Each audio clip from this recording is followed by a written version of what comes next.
that's true. Naked Palpatine. Oh, you pick that one. Fresh out of the clone tank, nude Palpatine is my Well, that's the first thing I think of when you say Dark Empire Palpatine.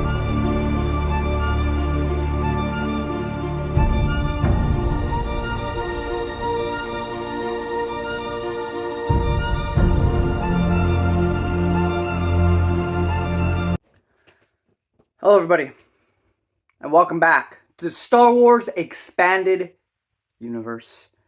Never done by Disney or current Lucasfilm, whichever way you slice it. Legends.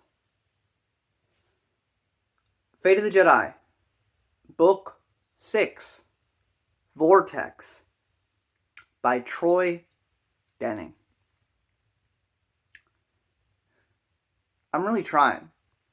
I'm really trying to be as fair and as objective as possible. So there's definitely merit to this series. I'm definitely liking it more than I did the first time, I suppose. At the same time, I still recognize why I didn't like it the first time, and I think I was just as valid the first time. I'm just a little bit more better at explaining it. Except that I'm not, because I don't fully understand why I'm not with it. One thing's for sure, and this is just, I hate the art for these books. It's just like the character, all white, one color background. I don't know what it is about it. Art is very subjective, but I'm not a fan of it. I haven't been a fan of it. The only one I think I particularly like out of this whole bunch is Book 8, which we haven't got to yet, with Ben and Vistara on the cover, mostly because, like, that's amazing to get to see that, like, see them as actual characters, you know. The next book, Conviction, will have Tahiri older, which is cool to see her, but I don't know. We do have a lot of plot progression in here, so that's good. But at the same time, even though there's a bunch of plot progression, it still feels like nothing happens. And I don't know how to go about explaining that. Things come to a head at the Jedi Temple as, for 6 books now, the political realm with Dala and the government and the Jedi has continued to be an issue. Tensions have been rising within the Jedi Council itself, within the Jedi Order, and that comes to a head. We find out, of course, we already knew this, but Abeloth is still around, she's still a thing, she's still causing problems, and the Jedi and Sith deal with that. There's some other stuff with slavery on this one planet. It's almost as if they're trying to set something up for a future series to make it a big deal. However, it doesn't really matter because at the end of the day, we don't have any stories post-Crucible. I already know this is not something that will be addressed or actually concluded. So ultimately, it's just there. And it's not that interesting to me, personally. And it just kind of exists. But I'm trying best to explain myself here without spoiling you, but that basically there's going to be a confrontation in the Jedi Order between 2 characters as they try to figure out how best to lead the Order and deal with the Dala situation. Luke and Ben are still with the one Sith, trying to figure out everything with Abeloth. And that's like it. Without getting a little bit more specifics with spoilers and stuff, there's some nice connections here, some further things on Jason, which I really thought we were done. I forgot that they continued to say stuff, so I have one more thing to mention with Jason. I promise that was not intended. I thought I was basically done, but they did address something, which I thought was interesting to talk about. But again, I don't know what it is. You know, I love the ideas and the potential that this series brings to the table. But I'm 6 books in to this epic next big story arc, but this honestly feels like a TV show.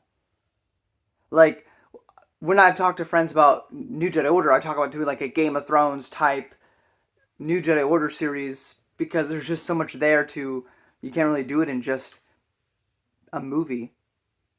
But this is the opposite, where I feel like you could absolutely do a trilogy and 9 books is completely unnecessary. Because so much of it just feels like studied and slowed down as to not progress the plot until the end, to just hold it off as long as possible. And it's really frustrating because I'm like, this is meant to be the big epic series. You know, like, what happened by book 6 of New Jedi Order? We were on the edge of victory duology. You know, we were rights away. No. Yeah. No. Frick. No, I'm wrong. We were on Balance Point, which actually is also a dull book, so I'm sorry. That's my bad. That's fair enough then. But, you know, if the series wasn't 19 books, then the next book probably would have been Edge of Victory. Point being, we'd already had big stuff happen, though, in New Jedi Order. We had Chewbacca's death. You know, we had Elagos's death. You know, we had big things happen. Han's grief, the powerfulness of that, what he was dealing with, how he was dealing with it, how Anakin was dealing with it. You know, so many things already happening. We were invested. We were engaged. We were ready to see what happened next in the plot. Even if Balance Point isn't the best book in the world, we were excited to read it because it's the next chapter in this amazing storyline. Legacy of the Force. Love it or hate it. Doesn't matter. Book 5, big death. Book 6, planet burns. Book 6 of Fate of the Jedi. By the way, Abeloth's not dead. I know you fought her in the last book, but she's fine. Okay. Big confrontation between 2 Jedi Masters. That is a pretty big deal. But it's still rather small scale.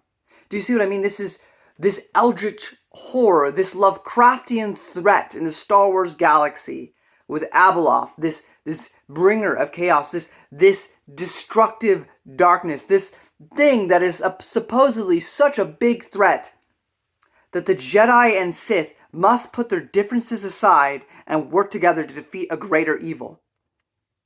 And yet, based on the story I've been given for these 6 books, the wider galaxy, outside of the characters that we're talking to, have no idea that anything's going on.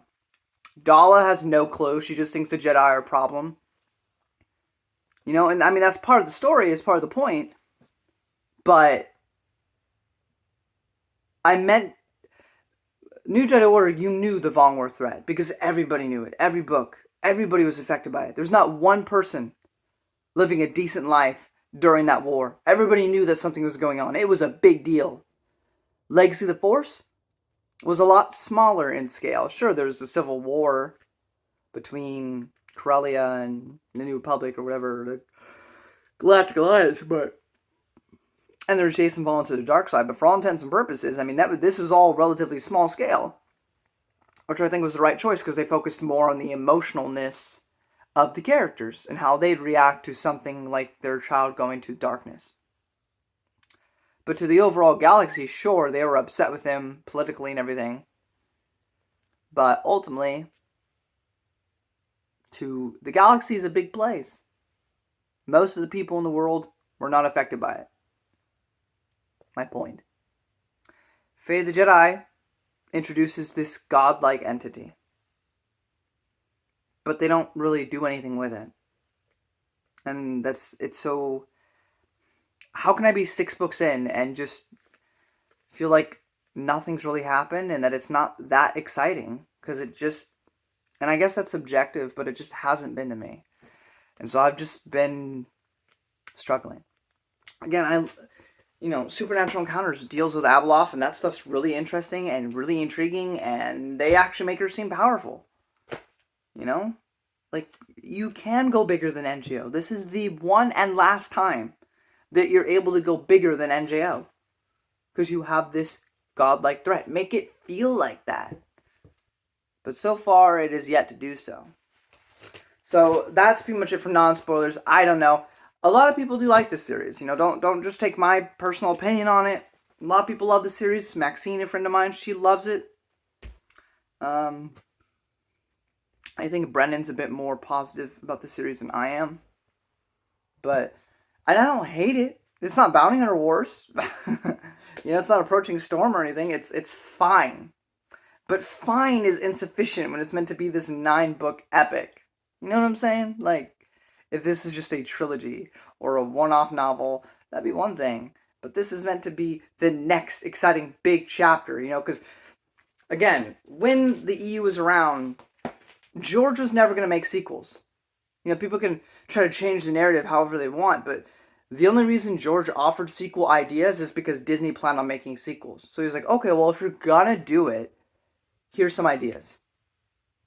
He only thought those up because of Disney. And they completely ignored it anyway. Like, for 30 years prior to the buyout, George had no intention, never even hinted at it, that he would make sequels. Because the books were meant to be your sequels. His story was done. 6 movies, that's it. Done, done, done. You want more? Go read these other authors' stuff. You can say that's canon, not canon, whatever you want. At the end of the day, he pointed people to look elsewhere because he wasn't going to do it. So this is meant to be our continuation. So I just expect a little bit more epicness and excitement for the sequel to Star Wars, or one of the continuing sequels. And I just haven't felt that yet. Not really. I'm sorry. I'm trying to be objective. So we're going to get into spoilers, where I can talk about things a little bit more positively. If you don't want spoilers, if you want to read this for yourself, and again, trust me, a lot of people like this series. Don't take my word for it.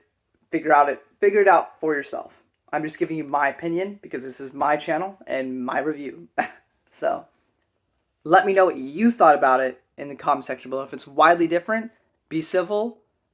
I'm completely down to hear your side. I love to hear different opinions. Maybe you can make me appreciate it more than I have been. Anyway, moving on to spoilers. If you don't want that, if you haven't read this yet, here's the door.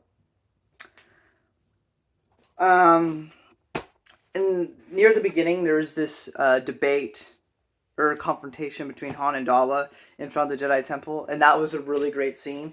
Again, say what you will about Troy Denning, but he absolutely nails Han and Leia. He understands Han and Leia more than most people in Star Wars. Whenever you read their dialogue, it really feels like Harrison Ford and Carrie Fisher. Like, he just nails it every time. So again, as I mentioned in non-spoilers, there's big talks about slavery and slave revolts going on in these other worlds and stuff, and the Jedi start feeling like they are supposed to be addressing this. Kind of like Anakin Skywalker all the way back during the prequels, he wanted to free the slaves, and he never really got to do that. And now they feel like they're being compelled by the Force that their next big course of action should be to free slaves, because it's an injustice. Surprisingly, the Force is only telling Jedi now to do that and not all the time. But apparently now it's a big issue that needs to be addressed. So we're trying to address that. Of course, Crucible's our last book. Then we jump to Legacy. Legacy doesn't really address slavery, so I suppose maybe it's been abolished completely and utterly. I don't know. But as for a resolution to the slavery problem, we're not getting it in any of the novels. So ultimately, a moot point. Akana gets reintroduced, and she has many interesting conversations with Luke, which is really cool. Akana, of course, did train Jason, as we learned during Dark Nest, as it talked about his 5-year sojourn. He was actually ending his 5-year sojourn with Akana. That was his last stop before he came back home. Which, of course, Akana is from the Black Fleet Crisis trilogy. But one thing this book, and I've forgotten, kind of makes abundantly clear, is that Jason did change the course of history by his actions, which does justify the darkness a bit more. In a sense, he very much is like a Paul Atreides or a Leto Atreides II. He sees this dark vision. I mean, there's other reasons, like, again, he sees this dark vision. He still is a good guy when he comes back in Dark Nest.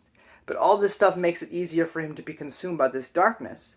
But ultimately, was that decision whether he meant to do that or not, or whether that was fate or whatever you want to call it, ultimately, his actions, good and bad, led to the change in history.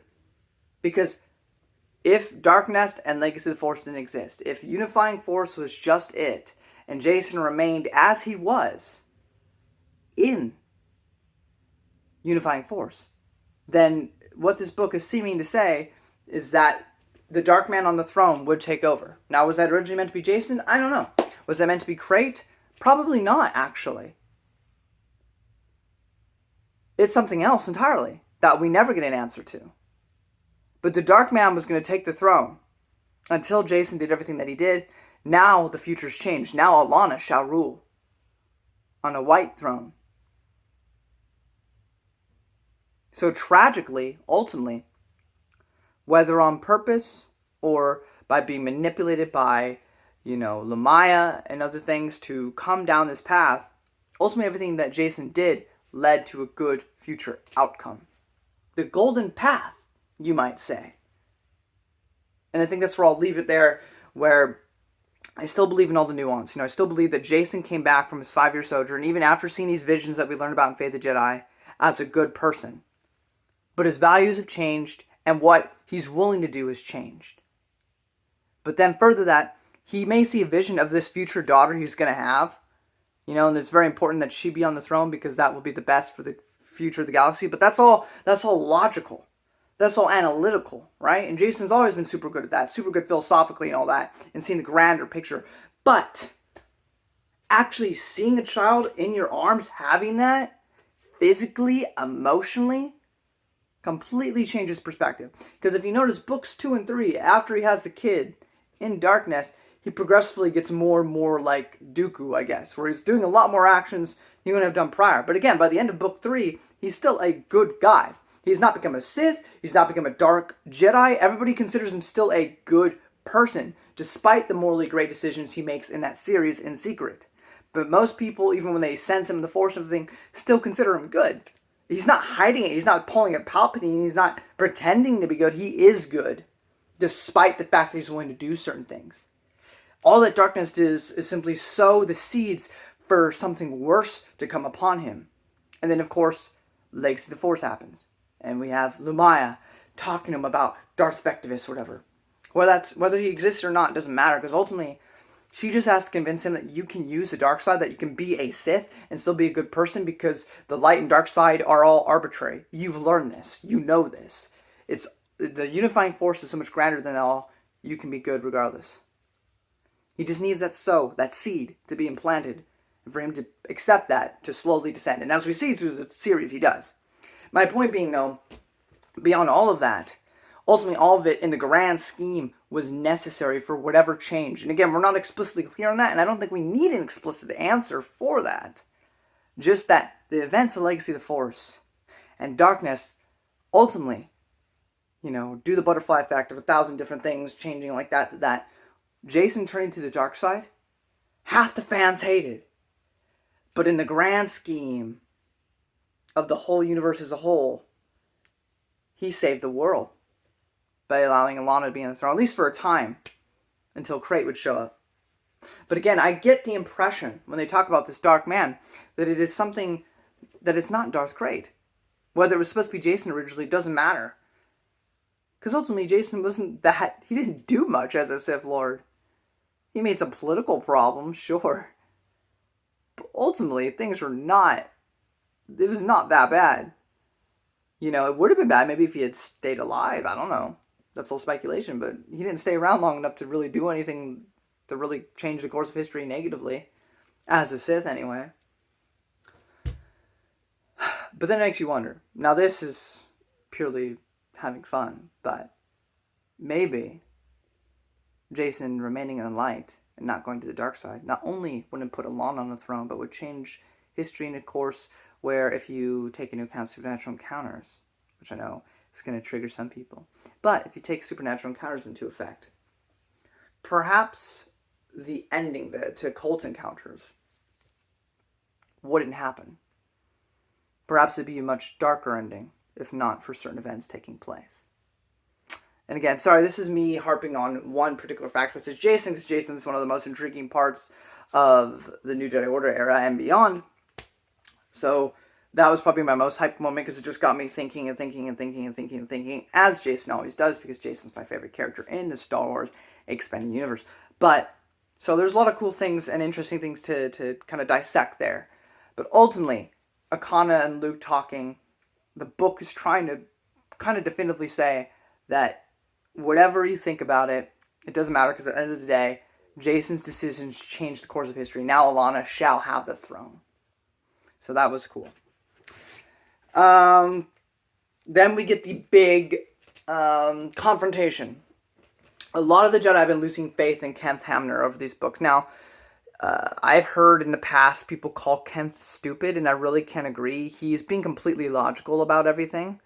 And he's right from a certain point of view, as Star Wars fans like to say. Like, he's not inherently wrong.